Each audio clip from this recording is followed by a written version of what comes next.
There's a cool dance called tinikling. We use bamboo sticks to dance. I've been playing taiko for 7 years. I play taiko, I dance hula and tap. I'm Chinese, Sri Lankan, Filipino, Indonesian, and Korean. I'm Japanese. Indian American. The South Pacific. My family came from Vietnam. My grandma teaches me how to make pho. In here we have some cylinder seed. I teach her how to make slime. Holly is the beginning of spring, and my favorite thing is throwing colored powder. What's great about being Chinese is all the food, like noodles, dumplings. I love sushi. My favorite is chicken adobo. 新年快乐. Chinese New Year is celebrated with a huge feast. Also, there's a huge dragon dance. My name is Emily, and I'm a photographer. I like to make games. I like pizza. I'm I'm a wacky. comedian. I like to play basketball. I have 2 snails. 5 cats. I'm creative. I like hitting the drum hard. I'm a leader. I'm stubborn. I'm fun. I paint. I swim. I sing. I dance. I'm busy. That's me. That's me. That's me. I'm proud of where I'm from.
Ruby Finds a Worry by Tom Percival. Creatively read by Miss Jill. Ruby loved being Ruby. She loved to swing up high, and she loved to explore wild, faraway places.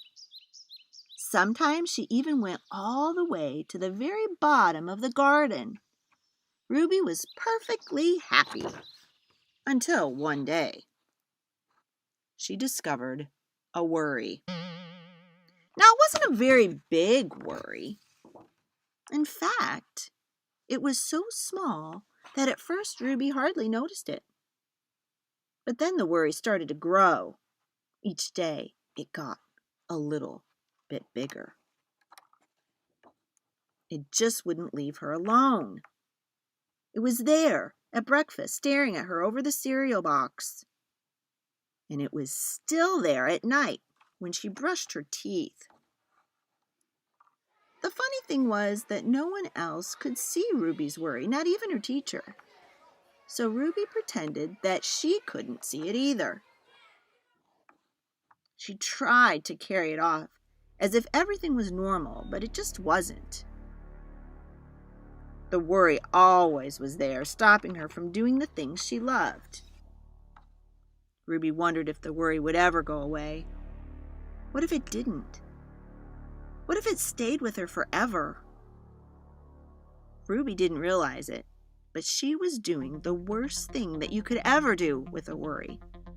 She was worrying about it. Now the worry was enormous. It could barely fit in the kitchen at dinner time, and it filled up half the school bus. And it took up the whole rows at the movie theater. The worry became the only thing that Ruby could think about, and it seemed like she would never be happy again.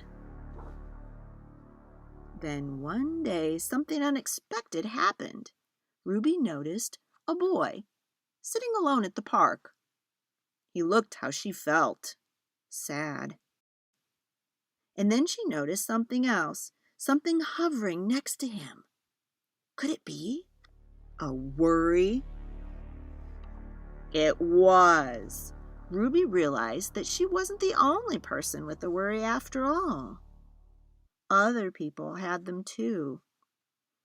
And she asked the boy what was on his mind, and as he told her, the strangest thing happened. His worry began to shrink. Then Ruby did the best thing that you can ever do if you have a worry. She talked about it. As the words tumbled out, Ruby's worry began to shrink until it was barely there at all. Soon both of their worries were gone. Finally, Ruby felt like herself again.